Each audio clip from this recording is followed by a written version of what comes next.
ឡូជំរាបសួរថ្ងៃនេះបាទខ្ញុំលេងបទមួយដែលមានចំណងជើងថាផ្កាស្បៃរឿងអីបាទរកចាំស្ដាប់បាទ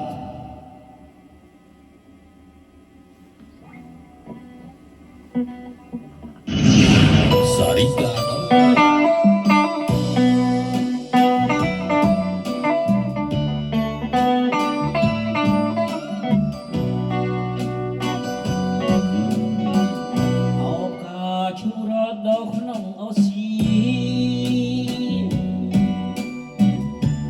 នំអ្នកមានរស្មីញញឹមកាស្បាយរឿងអើយដល់ក្បែរពួកជ្រាំអ្នកមានត្រនំឧត្តមនឹងគេអោបកាស្បាយរឿងមានពណ៌លឿងខ្ចីពណ៌នាងមានន័យ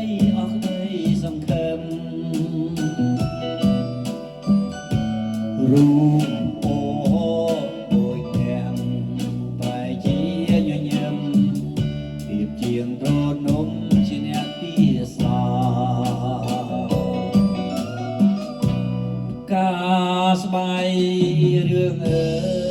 យអ្នកសែនកំពីហើយមកវេទនាក្រក្រធំមានគេ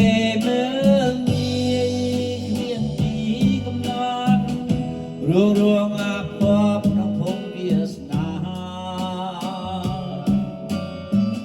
បើគេស្អប់រឿងកុំតូចចិត្តណាគួងមានបុប្ផានឹងនាង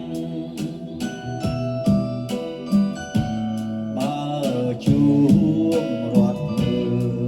ដឹងរឿងអាក្រក់តែមានគេភ្លងមិនដករឿង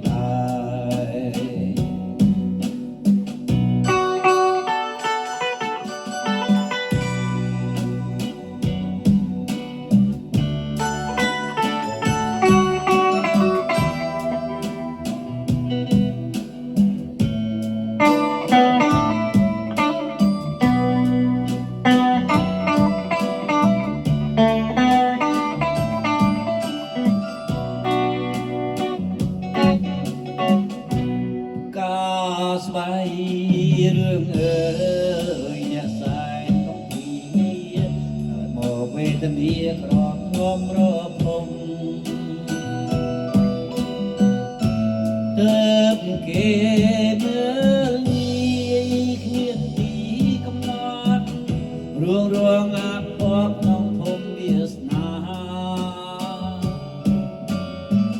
បើគេស្អប់រឿងកុំតូចចិត្តណាគួងមានបុប្ផានឹងនាងបើជួបរត់រឿងដឹងរឿងអាក្រក់តែមានគេភ្លងមិនលក់រឿង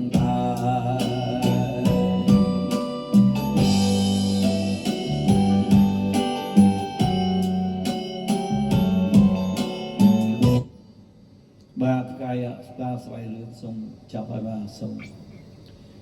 ជើងលេងសบายបាទអ្នកឯងចិត្តអបសុខចិត្តជើងលេងកេះហ្គីតាលេងទៅបាទអរគុណបាទ